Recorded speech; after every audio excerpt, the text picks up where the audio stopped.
हाँ तो मेरे प्यारे दोस्त, मैं फिर आपके बीच में आया हूँ। और ये जो मेरा वीडियो है ये आपका मगध डायनेस्टी पे है। और मैं आज मगध डायनेस्टी का कुछ राजवंशों पे मैं फोकस करूँगा, क्योंकि कल मैंने महाजनपद के बारे में मीन्स मेरा ये प्यारा भारत का जो एंशियंट पार्ट का सारा स्टेट है वो सारा स्टेट के बारे में मैंने डिस्कशन कर लिया था। आज मैं जो डिस्कस करने वाला हूँ ये मेरा जो सबसे सुपर पावर होता है, ये मेरा प्यारा भारत का सबसे सुपर पावर उस समय जो स्टेट में या उस समय मेरा महाजनपद में मगध होता है, तो मैं मगध पे डिस्कस करूँगा कि ये मगध कैसे एक कितना बड़ा पावरफुल, एक कैसे मेरा सुपर पावर, और एक कितना बड़ा सुपर पावर था कि पूरी दुनिया के बड़े बड़े शासक हमारे मगध डायनेस्टी के सामने लड़ने की ताकत नहीं रखते थे। शायद ये मगध डायनेस्टी यदि मिडिएवल समय में भी यदि इतना ज़्यादा मजबूत होता तो शायद मुसलमान आक्रमणकारी भी हमारे भारत में पैर जमाने की ताकत नहीं रख पाते। तो आज मैं इन चीज़ों पे डिस्कस करने वाला हूँ, मगध डायनेस्टी पे फोकस करूँगा। ये जो मेरा मगध डायनेस्टी है, ये मगध सबसे पहले मगध का नाम क्या, मगध का नेम कैसे पड़ा, सबसे बड़ी बात तो ये है। तो सबसे बड़ी बात तो ये ध्यान रखें कि जो मगध है वो मगध एक राजा का नाम है, एक किंग का नाम है। और ये किस में लिखा है तो ये वेदों में लिखा है। ये मेरा अथर्ववेद में सबसे पहला मगध नाम वर्णित किया गया है। और मगध एक राजा का नाम है जिसका नाम है महाराजा मगध। ये महाराजा मगध के नाम से इसे मगध नाम से जाना गया। दूसरे अर्थों में यदि देखा जाए या दूसरे जो बहुत सारे ऐसे मीनिंग के अकॉर्डिंग देखा जाता है तो मगध का मीन्स होता है एक ऐसा प्रदेश, एक ऐसा एरिया जहाँ के लोग, जहाँ के निवासी एक खोजी टाइप का है, मीन्स नए नए इन्वेंटर टाइप का है, नए नए इन्वेंशन करने वाला है। ये मगध का जो एरिया है ये एक ऐसा प्रदेश है जहाँ के लोग में हमेशा ये विचार चलता है कि कैसे मैं स्वर्ग और नरक की ये सारी बातों को मैं समझ सकूं कि ये हमारा भगवान, हमारे गॉड मीन्स आध्यात्मिक की बातें उनका माइंड में ऑल समय उनका माइंड में गहरा प्रभाव बनाए हुए है। शायद इसी का प्रभाव ये रहा कि ये मेरा प्यारा भारत का एक छोटा सा प्रदेश या एक बिग लेवल का भी प्रदेश कहें तो कोई ये गलत नहीं है। ये मेरा मगध में जैन धर्म के साथ साथ बौद्ध धर्म, ये दोनों धर्म का जो उदय होता है, दोनों का जो प्रारंभ होता है, दोनों की जो उत्पत्ति होती है वो मगध की ही एरिया में होता है। आज भी यदि देखा जाए तो ये जो प्यारा जो मेरा मगध एरिया है ये बिहार की एरिया ज़्यादा बिलोंग करता है। और आज भी मेरा बिहार एक ऐसा एरिया है जहाँ पे आध्यात्मिक का गहरा प्रभाव है। और आज भी वहाँ के लोग अपने एजुकेशन में नए नए इन्वेंशन करते चले जा रहे हैं। साथ ही साथ नए नए ऐसे हमारे जो भी पूरी वर्ल्ड में ताज पहनने की जो रैंक है उसमें बिहार का परचम सबसे पहला आ रहा है। तो इसका ये भी मीनिंग यहाँ पे है। और अभी भी यदि मैं भारत की बात करूँ एडमिनिस्ट्रेशन सिस्टम की, या जो भी भारत की ऐसा सिस्टम चल रही इंडियन गवर्नमेंट अकॉर्डिंग या अदर प्राइवेट सेक्टर अकॉर्डिंग भी, तो उसके अकॉर्डिंग भी मेरा जो बिहार है ये बिहार एक ऐसा प्रदेश है जिसके मैक्सिमम लोग हमारे बड़े बड़े ऐसे जो बड़े बड़े सेक्टर हैं उसमें कहीं ना कहीं आपको MDCO एंड एडमिनिस्ट्रेशन सिस्टम में आपको देखने को मिल जाता है। ये जो विहार है ये विहार का मीन्स क्या होता है? विहार का मीन्स होता है एक ऐसा प्रदेश जहाँ पे भिक्षुओं का प्रदेश है। मीन्स एक जहाँ का सारे निवासी, जहाँ का मूल निवासी का मकसद है तो आध्यात्मिक, जहाँ का मकसद है ये कि जो हमारे गॉड हैं, गॉड के बारे में समझना, उसे जानना, उसकी पहचान करना और दुनिया को बताना। तो ये ऐसा प्रदेश है, इसलिए बिहार आज भी हमारा उत्तम प्रदेश बना हुआ है, क्योंकि आज भी वहाँ की DNA में ये चीज़ें देखने को मिलती है। अब मैं आ जाऊं दूसरी चीज़ों पे। ये जो विहार है, सॉरी ये जो मगध है, ये मगध को पहले किकट प्रदेश के नाम से जाना जाता था। किस प्रदेश के नाम से? किकट प्रदेश के नाम से जाना जाता है। और ये किकट जो नेम है ये मेरा ऋग्वेद में लिखा गया है। ये जो किकट है, ये किकट प्रदेश ऋग्वेद में लिखा गया है। तो ये ऋग्वेद की मैंने बात कर दिया। और ये मगध के बारे में मेरा जो देखने को मिल रहा है ये अथर्ववेद में देखने को मिलता है। आपको पता ही होगा कि ये अथर्ववेद मेरा चारों वेद में सबसे लास्ट का वेद होता है, सबसे अंतिम वेद होता है। क्लियर? अब मैं बात करूं, यहाँ पे सबसे पहला जो हमारे ग्रंथों अकॉर्डिंग देखने को मिलता है, पहला जो राजा है वो महाराजा मगध है। ये महाराजा मगध के अकॉर्डिंग भी ये देखा जाता है कि ये जो एरिया है हमारा महाराजा मगध, अब किकट भी प्रदेश जो पड़ा, किकट प्रदेश का मीन्स यहाँ पे एक चीज़ें हैं कि वहाँ के जो आदिवासी लोग हैं, वहाँ के जो लोग रहने वाले हैं, आदिवासी का मीन्स ये डायरेक्टली ना समझें कि SC ST है। आदिवासी का मीनिंग है वहाँ का मूल निवासी से। वहाँ की जो मूल निवासी है, ये मूल निवासी किकट प्रदेश मीन्स वो किकट प्रदेश में किकट जो वर्ड है वो आदिवासी को यहाँ पे नॉमिनेट किया गया है, उस आदिवासी को लोकेट किया गया है, उस आदिवासी को सिंबल दिया गया है जिसका नाम है क्या? तो उसका नाम है किकट। क्लियर? ये जो किकट है, अब वहाँ के मैक्सिमम लोग जब किकट हो जाएंगे तो उस एरिया का नेम किकट प्रदेश पड़ गया। अब मैं बात करूं, पहला महाराजा मगध बैठते हैं, उसके बाद जो हमारा जो देखने को मिलता है दूसरा, उसके बाद राजा जिसका नाम होता है सुधन्वा। जो पहला महाराजा मगध है और महाराजा मगध का बेटा का नाम होता है राजा सुधन्वा या महाराजा सुधन्वा। उसके बाद जो बैठते हैं जिसका नाम है क्या? तो उसका नाम है सुधनु। उसका नाम है सुधनु। और उसका जो बेटा होता है जिसका नाम है क्या चीज? तो परबब्ध। क्या नाम है? तो परबब्ध। ये परबब्ध उसका होता है और परबब्ध का जो बेटा होता है जिसका नाम होता है सुहोत्रा।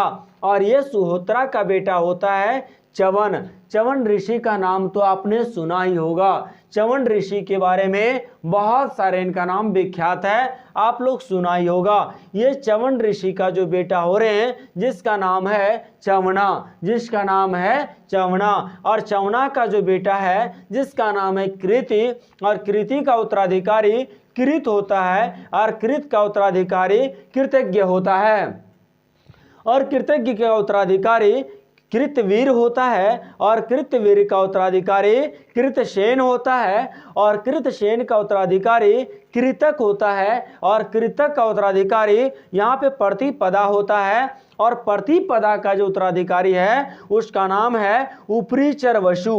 क्या नाम है? उपरीचर वसु। और उपरीचर वसु का जो बेटा है उसका नाम होता है बृहदर्थ। क्लियर?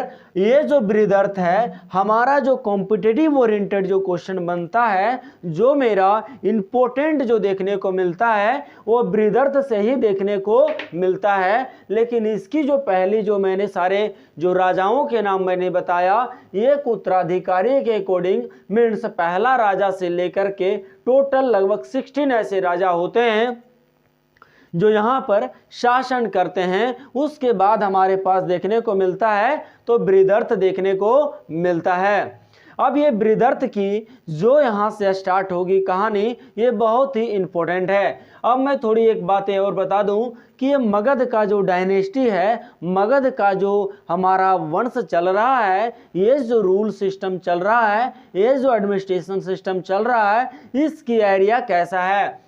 तो मेरा नॉर्थ जो गंगा रिवर है, गंगा रिवर से साउथ में विंध्याचल माउंटेन तक, विंध्याचल हमारा अपने तमिलनाडु वगैरह का रीजन, मध्य प्रदेश का जो रीजन है, ये जो हमारा माउंटेन की एक रीजन है साउथ में जिसका नाम विंध्याचल माउंटेन के नेम से जाना जाता है। तो गंगा रिवर से लेकर के विंध्याचल माउंटेन तक के हमको देखने को ये मिलता है कि ये एरिया मगध एरिया में आता था। और सोन रिवर से लेकर के चंपा तक, सोन रिवर से लेकर के चंपा तक मीन्स ईस्ट की ओर यदि देखा जाए तो चंपा मीन्स छत्तीसगढ़ की एरिया, और वेस्ट की तरफ सोन को देखा जाए ये भी छत्तीसगढ़ के मीन सेंट्रल पार्ट देखने को मिलता है। यहाँ पे स्पेसिफिक सिर्फ छत्तीसगढ़ को ना देखा जाए, ये सेंट्रल पार्ट को, और ईस्ट पार्ट में यदि देखा जाए तो ये जो अभी नेपाल है ना, ये जो मेरा बांग्लादेश है, ये एरिया पहले मगध में ही आता था। अभी वेस्ट बंगाल जो एरिया है वो भी मगध में ही आता था। ये बिहार, ये झारखंड और कुछ आपका जो उत्तर प्रदेश का भी पार्ट यदि देखा जाए तो मगध से बिलोंग करता था। तो ये जो एरिया है एक बहुत बड़ा एरिया है, और इसका जो सोल्जर होते थे वो और भी खतरनाक, बहुत डेंजर, मीन जितने बड़े यहाँ जो एरिया देखने को मिल रहा है उतने बड़े आकार का यहाँ पे सोल्जर भी हुआ करते थे, उतने बड़े खतरनाक आर्मी भी हुआ करते थे। अब मैं यहाँ पे बात करूं, ये जो मगध डायनेस्टी है, मगध डायनेस्टी में जो मूल रूप से आपको कॉम्पिटिटिव ओरिएंटेड जो क्वेश्चन बनता है, ये यहाँ पे 11 रूलर ऐसे हैं, 11 रूलर ऐसे हैं जिससे क्वेश्चन बनता ही बनता है। तो ये 11 रूलर पे मैं फोकस करने वाला हूं। सबसे पहला जो मेरे पास है, अभी मैंने जो बृहदर्थ तक मैंने आपको बताया, ये बृहदर्थ जो है, बृहदर्थ का टाइम पीरियड हमारा मगध में कब होता है तो 1700 BC टू 683 BC तक। क्या बताया तो 1700 BC टू 683 BC, ये यहाँ पे बृहदर्थ डायनेस्टी का पीरियड चल रहा होता है, जिसका फाउंडर बृहदर्थ होता है। और ये अपनी जो कैपिटल बनाते हैं, ये इनकी कैपिटल राजगिरी होता है, इनकी जो राजधानी होती है वो राजगिरी होती है। फाउंडर बृहदर्थ है, और ये डायनेस्टी बृहदर्थ जी चल रहा होता है। और ये बृहदर्थ डायनेस्टी का time period 1700 BC to 683 BC तक चल रहा होता है। मीन्स इसका एक लॉन्ग पीरियड देखने को मिल रहा है। अब मैं बात करूं, उसके बाद यहाँ पे आता है परधोत डायनेस्टी। उसके बाद जो डायनेस्टी देखने को मिल रहा है ये परधोत डायनेस्टी है, और परधोत का भी फाउंडर कौन है तो परधोती है। और ये 683 BC टू 544 BC तक ये शासन करते हैं। और इसका जो कैपिटल होता है ये उज्जैनी होता है। कहाँ पे होता है? उज्जैनी होता है। ये जो परधोत डायनेस्टी है 683 BC टू 544 BC, जो इनका कैपिटल उज्जैनी है और इनका फाउंडर परधोत होता है। तो यहाँ तक क्लियर। उसके बाद जो देखने को मिल रहा है ये हर्यक डायनेस्टी है, और हर्यक डायनेस्टी का जो टाइम पीरियड है 544 BC to 413 BC। 544 BC to 413 BC। और हर्यक डायनेस्टी का जो फाउंडर है वो बिंबिसार है। हर्यक डायनेस्टी का फाउंडर बिंबिसार है, और अपनी राजधानी राजगिरी को बनाते हैं। अपनी राजधानी राजगिरी को बनाते हैं। अब मैं बात करूं, उसके बाद जो यहाँ पे जो आ रहे हैं जिसका नाम है शिशुनाग, जिसका नाम है शिशुनाग, इसे नाग डायनेस्टी भी बोला गया। और नाग डायनेस्टी का जो टाइम पीरियड है वो 413 BC टू 345 BC तक। और इसका जो फाउंडर होता है वो शिशुनाग होते हैं। और ये शिशुनाग की जो कैपिटल होता है वो सुतांबे होता है। कहाँ पे होता है? सुतानवे होता है। और ये जो एरिया सुतानवे कहाँ पड़ता है तो आपका ये मेरा प्यारा भारत का एक स्टेट झारखंड, झारखंड का रांची जो अभी कैपिटल है वहां पे सुतांबे पड़ता है और ये इसका कैपिटल होता है। उसके बाद में देखूं यहां पे है Nanda dynasty. Nanda dynasty 345 BC to 322 BC तक यहाँ पे शासन करते हैं और नंद डायनेस्टी का फाउंडर महापद्नंद होते हैं। नंद डायनेस्टी का फाउंडर महापद्नंद होते हैं और इसकी जो कैपिटल होता है वो प्रतिष्ठान होता है। इसकी जो कैपिटल होता है वो प्रतिष्ठान होता है और प्रतिष्ठान कहाँ पे है तो महाराष्ट्र का औरंगाबाद जिले में है। महाराष्ट्र का औरंगाबाद जिले में है प्रतिष्ठान और यहाँ पे नंद डायनेस्टी का फाउंडर महापद्नंद ने कैपिटल बनाया होता है। उसके बाद हमारे जो सबसे बड़े रूलर आते हैं वो आते हैं मौर्य डायनेस्टी। ये मौर्य डायनेस्टी चंद्रगुप्त मौर्य इनका फाउंडर होते हैं और ये इनका प्लेसमेंट करते हैं 322 बीसी टू 185 बीसी।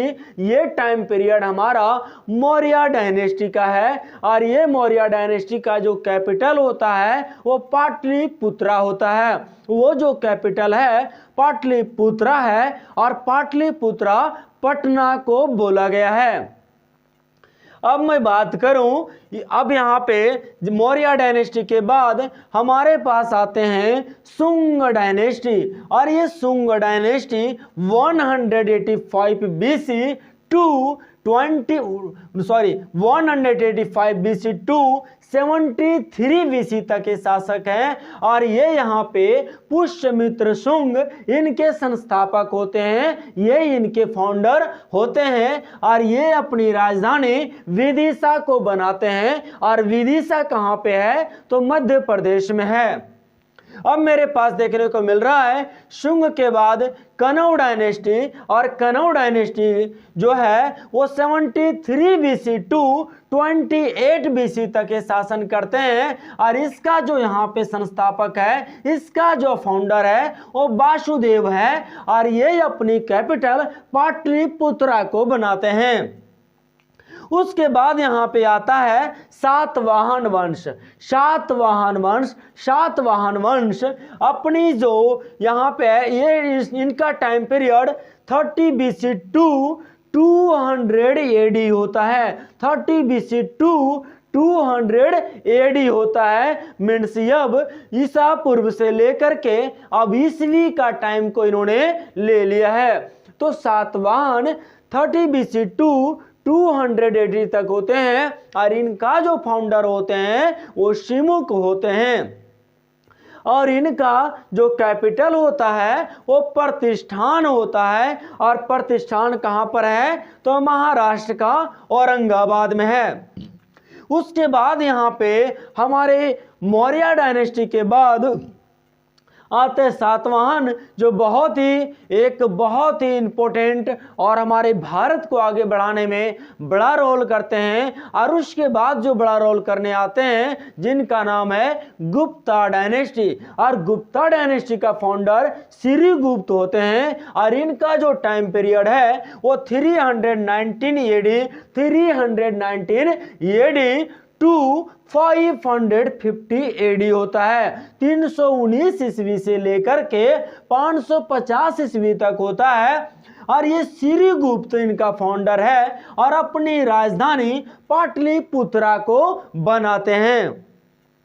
उसके बाद जो देखने को मिल रहा है ये पाल डायनेस्टी है और पाल डायनेस्टी का फाउंडर गोपाल होते हैं। कौन होते हैं? गोपाल होते हैं और इनका जो टाइम पीरियड है वो 750 एडी टू 1162 एडी तक होता है और ये अपनी राजधानी मुंगेर को बनाते हैं। ये अपनी राजधानी मुंगेर को बनाते हैं। पाल डायनेस्टी और इनका टाइम पीरियड 752 1162 एडी तक होता है और ये अपने कैपिटल मुंगेर को बनाते हैं और गोपाल इनका फाउंडर होते हैं।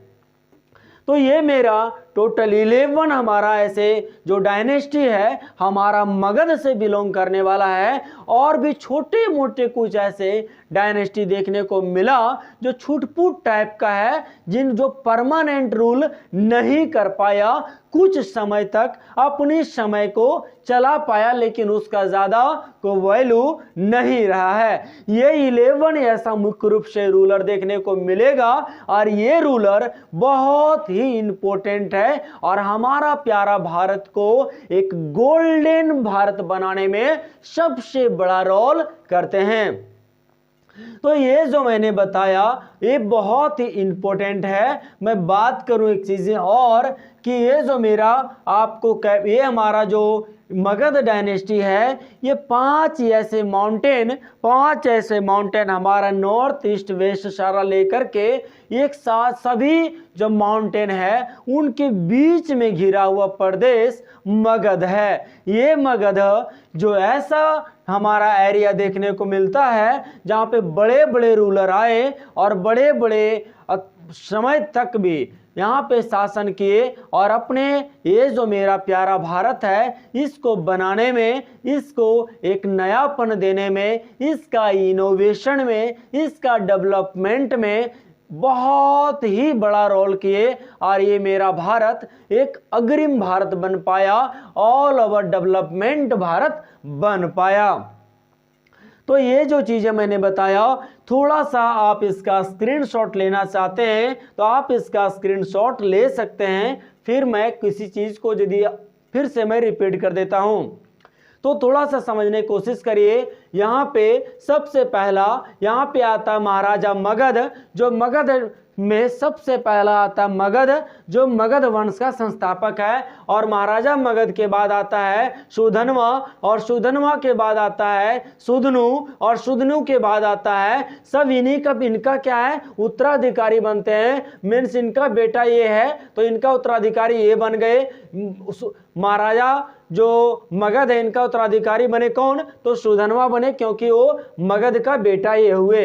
तो ये सुधन्वा बने, सुधन्वा के बाद सुधनु है, सुधनु के बाद है आपका परवद, उसके बाद है सुहोत्रा, फिर है चवन, फिर है चवना, फिर कृति, फिर कृत, कृतज्ञ, फिर कृतवीर, फिर कृतसेन, फिर कृतक, फिर प्रतिपाल, फिर है उपरिचर वसु, फिर यहाँ पे आता है बृहदर्थ। और बृहदर्थ से ही हमारा ये जो NCERT है वो NCERT बृहदर्थ से ही इम्पोर्टेंट रूप से उठाता है। लेकिन वेद हमारा सिर्फ यहीं से नहीं, वेद हमारा महाराजा मगध से चल रहा है।